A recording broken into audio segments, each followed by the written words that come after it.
तो first question की ओर चलते हैं दोस्तों। फर्स्ट क्वेश्चन है हमारा, फर्स्ट क्वेश्चन है दोस्तों, मांसपेशियों में किस अम्ल के एकत्रित होने से थकावट आती है? कौन सा ऐसा अम्ल है जो कि मांसपेशियों में एकत्रित हो जाता है तो हमें थकावट महसूस होती है? तो दोस्तों लैक्टिक अम्ल, लैक्टिक अम्ल है जो कि यहाँ पर है जो कि मांसपेशियों में एकत्रित होने पर उनमें थकावट होने लगती है। तो लैक्टिक अम्ल यहाँ पर आपका आंसर हो जाएगा। अगला क्वेश्चन देखिए, क्वेश्चन नंबर 2, अंगूर में कौन सा अम्ल पाया जाता है? मोस्ट इंपॉर्टेंट क्वेश्चन है जो कि यहाँ पर मैं लेकर आया हूँ आपके लिए। सारे के सारे मोस्ट इंपॉर्टेंट क्वेश्चन है दोस्तों, ठीक है ना, इसलिए ध्यान से आप पूरा वीडियो देखते रहें। तो यहाँ पर जो टार्टरिक अम्ल होता है, टार्टरिक अम्ल आपने बचपन में पढ़ा होगा, मतलब कि 10th क्लास में या फिर 10th में आपके यहाँ आपने पढ़ा होगा टार्टरिक अम्ल। बहुत ही ईजी क्वेश्चन है। चलिए अगला क्वेश्चन देखते हैं। अगला क्वेश्चन है क्वेश्चन नंबर 3, कैंसर संबंधित रोगों का अध्ययन कहलाता है? मोस्ट इंपॉर्टेंट क्वेश्चन, कैंसर संबंधित जो रोग होते हैं उनका अध्ययन क्या कहलाता है साइंस की भाषा में?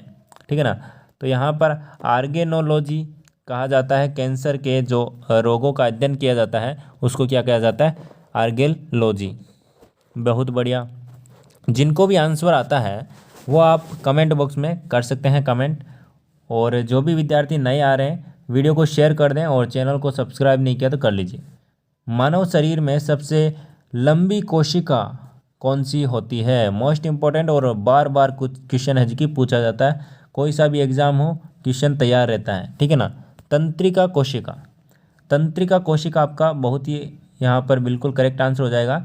मानव शरीर में सबसे लंबी कोशिका है जो किसे कहते हैं? तंत्रिका कोशिका होती है। अगला देखिए दोस्तों, क्वेश्चन नंबर 5, दांत मुख्य रूप से किस पदार्थ के बने होते हैं? दांत है जो कि किस पदार्थ के बने होते हैं? तो डेटाइन के बने होते हैं। डेटाइन एक पदार्थ है जिसके है जो कि हमारे मुख्य दांत है जो कि बने होते हैं, मुख्य रूप से बने होते हैं दांत। अगला देखिए दोस्तों, किस जंतु की आकृति पैर के चप्पल के समान होती है? पैर के चप्पल के समान किस जंतु की आकृति होती है? तो पैरामीशियम होता है। पैरामीशियम इसकी आकृति है जो कि पैर में जो हम चप्पल पहनते हैं उसकी आकृति की होती है, ठीक है ना। बहुत ही बढ़िया। केचुए की कितनी आंखें होती है? केचुए की कितनी आंखें होती है? तो एक भी नहीं होती है, मतलब कि केचुए के कोई भी आंख नहीं होती है। केचुआ आपने देखा होगा छोटे छोटे से होते हैं केचुए, ठीक है ना। चलिए अगले क्वेश्चन की ओर चलते हैं। अगला क्वेश्चन हमारा, गाजर में किस विटामिन का समृद्ध स्रोत है? मतलब कि गाजर में कौन सा विटामिन सर्वाधिक मात्रा में पाया जाता है? तो vitamin A. Vitamin A, vitamin A की कमी से कौन सा रोग होता है दोस्तों? रतौंधी रोग होता है। कौन सा? रतौंधी रोग, ठीक है ना। रतौंधी रोग जिसको भी है, मतलब कि जो रात में जिसको नहीं दिखाई देता है वो जो रतौंधी रोग होता है, या फिर आंखों से संबंधित कोई भी रोग होता है, तो विटामिन ए आप लेंगे, यदि गाजर खाएंगे तो आपका है जो कि विटामिन ए की कमी है जो कि पूरी हो जाएगी, ठीक है। आगे देखिए, अगला क्वेश्चन है, निम्न में से किस पदार्थ में प्रोटीन नहीं पाया जाता? प्रोटीन किस में नहीं पाया जाता है? तो यहाँ पर चावल, चावल में क्या होता है? कार्बोहाइड्रेट पाया जाता है, ठीक है ना, प्रोटीन नहीं पाया जाता। आगे देखिए, मानव का शरीर लगभग कितने ग्राम का होता है? मानव का जो मस्तिष्क है, मानव का मस्तिष्क मतलब कि जो मस्तिष्क है, ब्रेन है, वो यहाँ पर 1350 ग्राम का होता है। कितने का? 1350 ग्राम का होता है। चलिए अगला देखिए दोस्तों, रक्त में पाई जाने वाली धातु है। तो रक्त में क्या पाया जाता है दोस्तों? आयरन पाया जाता है। क्या पाया जाता है? Fe आयरन पाया जाता है, जो कि हम लोहे को कहते हैं आयरन साइंस की भाषा में, ठीक है ना। और जो हीमोग्लोबिन होता है रक्त में पाया जाता है, हीमोग्लोबिन, हीमोग्लोबिन, ठीक है ना। हीमोग्लोबिन मोस्ट इंपॉर्टेंट है। हीमोग्लोबिन या फिर आयरन की कमी से कौन सा रोग होता है? एनीमिया रोग हो जाता है, ये आपको ध्यान रखना है। कौन सा रोग हो जाता है? एनीमिया रोग हो जाता है। मोस्ट इंपॉर्टेंट है और बार बार पूछा जाता है। चलिए अगले क्वेश्चन की ओर चलते हैं। किण्वन का उदाहरण है, किण्वन का उदाहरण है। दूध का खट्टा होना खाने की ब्रेड का बनना या फिर गीले आटे का खट्टा होना। तो यहाँ पर किण्वन का मतलब क्या होता है? सड़ना या फिर समझ सकते हैं आप, है ना। खाना खाना होता है वो सड़ जाता है, फफूंद आ जाता है, तो उसे क्या कहते हैं? किन्ना। मतलब कि अपन कहते हैं नहीं कि किन गया है, तो किण्वन उसी को कहते हैं, ठीक है ना। चलिए अगले क्वेश्चन की ओर चलते हैं। निम्न में से कौन सा आहार मानव शरीर में नए ऊतकों की वृद्धि के लिए पोषक तत्व प्रदान करता है? तो यहाँ पर देखिए, क्वेश्चन को फिर से ध्यान से पढ़िएगा और ध्यान से यहाँ पर देखिएगा। कौन सा आहार मानव शरीर में नए ऊतकों की वृद्धि के लिए पोषक तत्व प्रदान करता है? तो यहाँ पर पनीर एक ऐसा जो पोषक तत्व है, एक ऐसा आहार है जो कि पोषक तत्व है जो कि प्रदान करता है। चलिए अगला देखिए दोस्तों, निम्न में से कौन एक उड़ने वाली छिपकली है? तो उड़ने वाली छिपकली किसको कहते हैं? ड्रैको को कहते हैं, ड्रैको। आपको ध्यान रखना है, ड्रैको, ठीक है ना, बिल्कुल। घोंसला बनाने वाला एकमात्र सांप कौन सा है? मोस्ट इम्पोर्टेंट, घोंसला बनाने वाला एकमात्र सांप है जिसको हम कहते हैं किंग कोबरा। आपने नाम सुना होगा दोस्तों, बहुत ही खतरनाक किंग कोबरा होता है जो कि घोंसले में रहता है, घोंसला बनाकर रहता है। चलिए आगे देखिए दोस्तों, भारत में पाई जाने वाली सबसे बड़ी मछली कौन सी है? ये भी बहुत बड़ा अच्छा क्वेश्चन है, इसमें हम कंफ्यूज होते हैं, ठीक है ना। तो व्हेल शार्क है जो कि आपकी भारत में पाई जाने वाली सबसे बड़ी मछली है। दालें किसका एक अच्छा स्रोत है? दालें किसका स्रोत है? तो आप सभी जानते हैं, दालों में सबसे ज़्यादा पाया जाता है प्रोटीन, और प्रोटीन के लिए हमें क्या खानी चाहिए? दालें खानी चाहिए। और सबसे ज़्यादा किस दाल में? सोयाबीन, जो सोयाबीन की दाल होती है, सोयाबीन, उसमें है जो कि प्रोटीन पाया जाता है लगभग ज़्यादा से ज़्यादा मात्रा में, ठीक है ना। तो ये आपको ध्यान रखना है। और यदि आप बॉडी बिल्डर हैं या फिर बॉडी बिल्डर बनना चाहते हैं तो ज़्यादा से ज़्यादा आप दालें खाइए, प्रोटीन खाइए, तो आप क्या है, बॉडी मसल्स बनाने के लिए प्रोटीन सबसे ज़्यादा आवश्यक है।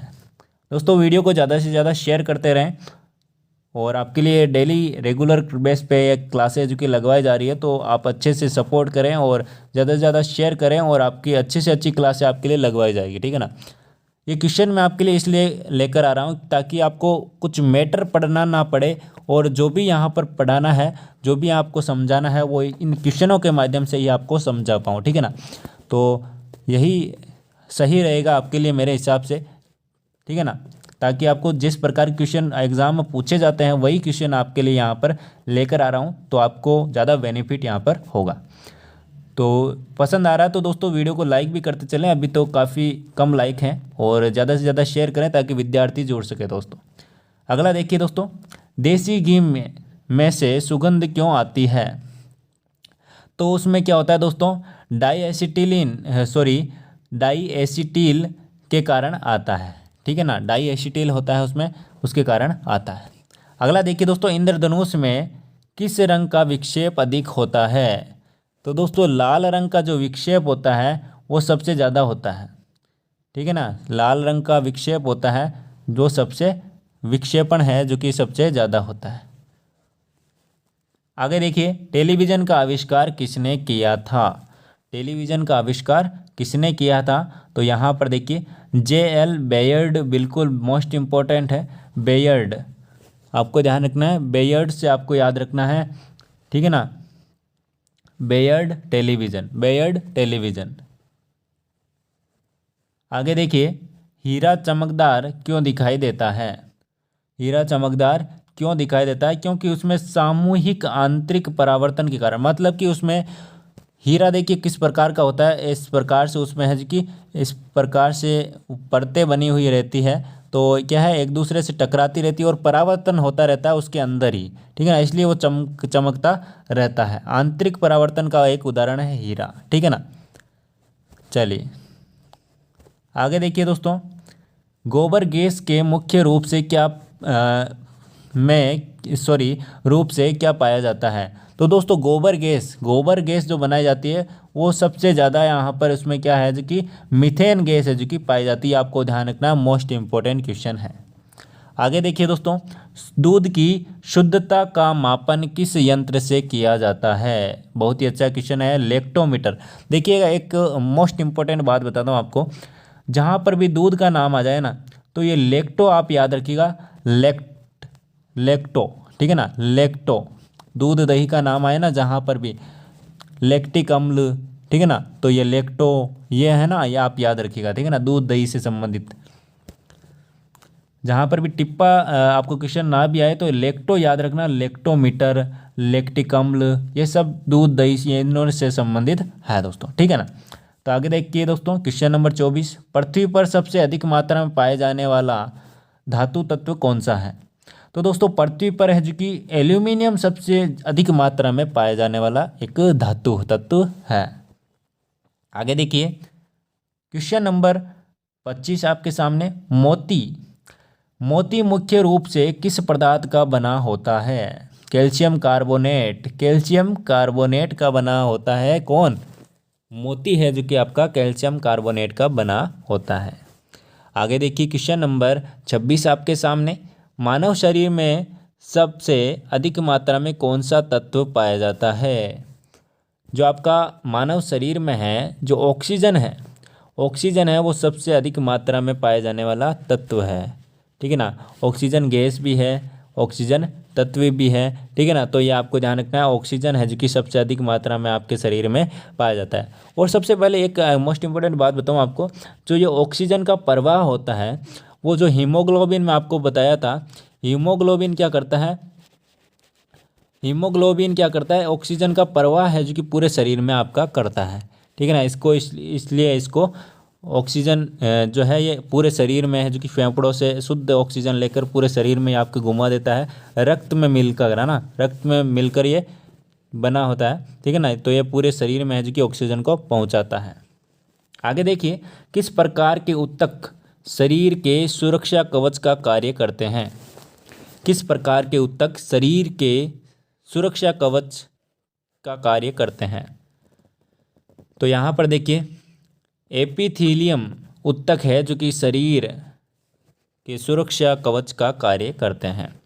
आगे देखिए दोस्तों, क्वेश्चन नंबर 28, मनुष्य ने सर्वप्रथम किस जंतु को अपना पालतू बनाया? मोस्ट इम्पोर्टेंट, यहाँ पर अच्छा सा क्वेश्चन लग रहा है। तो कुत्ता है जो कि सबसे सर्वप्रथम कुत्ते को है जो कि अपना पालतू जानवर बनाया। आगे देखिए, किस वैज्ञानिक ने सर्वप्रथम बर्फ के दो टुकड़ों को आपस में घिसकर पिघला दिया? बहुत ही डीप में क्वेश्चन है, लेकिन बहुत ही अच्छा क्वेश्चन है। डेवी जो वैज्ञानिक है, उन्होंने दो टुकड़ों को आपस में पीस कर जो पिघला दिया था, ठीक है ना। तो चलिए आगे देखते हैं। ये कुछ फैक्ट हैं जो कि आपको अच्छे याद होने चाहिए, पता होने चाहिए, ठीक है ना दोस्तों। ये आपको कुछ फैक्ट है जो कि आपको पता होने चाहिए, एग्जाम में पूछे जा सकते हैं।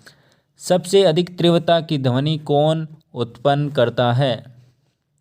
सबसे अधिक तीव्रता की ध्वनि कौन सा जीव उत्पन्न करता है? आप यहाँ पर आप समझ सकते हैं। तो जो बाघ होता है, बाघ, उसकी जो आपकी ध्वनि की तीव्रता रहती है वो सबसे अधिक रहती है, बहुत ज़्यादा रहती है, ठीक है ना, बहुत ही ज़्यादा रहती है, इसलिए आपको काफ़ी दूर से सुनाई दे जाता है। चलिए अगला देखिए, यहाँ पर जब ध्वनि तरंग चलती है तो वह अपने साथ में ले जाती है। यहाँ पर आपका राइट आंसर होगा ऊर्जा। तो ऊर्जा है जो कि जब ध्वनि तरंग चलती है तो वह अपने साथ में ऊर्जा ले जाती है, ठीक है ना। आगे देखिए, सूर्य ग्रहण के समय सूर्य का कौन सा भाग दिखाई देता है? तो किरीट आपका करेक्ट आंसर होगा। किरीट है जो कि आपका दिखाई देता है। सूर्य की किरण में कितने रंग होते हैं? तो 7 रंग होते हैं, आप सभी जानते हैं, ठीक है ना, विबग्योर वाले, ठीक है ना। तो यहाँ पर मैं आपको बता देता हूँ, बे, जा, नी, ह, पी, ने, ला। तो यहाँ पर देखिए, बैंगनी, जामुनी, नीला, हरा, पीला, नारंगी और लाल, ये है जो कि 7 कलर होते हैं जो कि पाए जाते हैं, ठीक है ना, कोई भी किरण में, ठीक है ना, प्रकाश की किरण में तो ये आपको ध्यान रखना है, बेजानी, हप्पी, नाला। ठीक है, बहुत ही बढ़िया। चलिए आगे चलते हैं। टाइपराइटर टंकण मशीन के आविष्कार कौन है? टाइपराइटर टंकण मशीन मतलब कि जो टाइपर मशीन है उसके जो आविष्कारक है वो कौन है? तो सोल्स, ये आपको याद रखना है, सोल्स। ठीक है ना। अगला देखिए, सिरका को लैटिन भाषा में क्या कहा जाता है? तो एसीटम है जो कि कहा जाता है, क्या कहा जाता है? एसीटम कहा जाता है। आगे देखिए, कपड़ों से जंग के धब्बे हटाने के लिए प्रयोग किया जाता है। किसका प्रयोग किया जाता है दोस्तों? ऑक्जेलिक अम्ल का प्रयोग किया जाता है, आपको याद रखना है। गन्ने में लाल सड़न रोग किसके कारण उत्पन्न होता है? तो आपने देखा होगा दोस्तों, कभी कभी आप गन्ना लेकर आते हैं तो उसमें लाल या आपके कुछ खराब रहते हैं तो उसमें लाल लाल रहता है बीच में ना, तो वो लाल लाल किसके कारण होता है? कवकों के द्वारा, मतलब कि वो खराब हो जाते हैं, सड़ जाते हैं, कवक जम जाता है, तो यहाँ पर उस कवक के कारण होता है। आम का वानस्पतिक नाम क्या है? आम का वानस्पतिक नाम क्या है दोस्तों? तो यहाँ पर देखिए दोस्तों, मैगीफेरा इंडिका बिल्कुल करेक्ट आंसर है आपका, याद रखना है आपको, मैगीफेरा इंडिका। आगे देखिए, कॉफ़ी पाउडर के साथ मिलाया जाने वाला चिकोरी चूर्ण प्राप्त होता है। किससे प्राप्त होता है दोस्तों? जड़ों से प्राप्त होता है, एक जड़ से प्राप्त होता है। आगे देखिए दोस्तों, विटामिन सी का सबसे अच्छा स्रोत क्या है? विटामिन सी का सबसे अच्छा स्रोत है आंवला, जो कि विटामिन सी से आपको याद रखना है बहुत खट्टा पदार्थ है ना, सी से आपको याद रखना है खट्टे पदार्थ। और सी से कमी से, विटामिन सी की कमी से कौन सा रोग हो जाता है? स्कर्वी रोग हो जाता है। कौन सा? स्कर्वी रोग। ठीक है ना। तो आप खूब आंवला खाया करें ताकि आपके बाल है जो कि मजबूत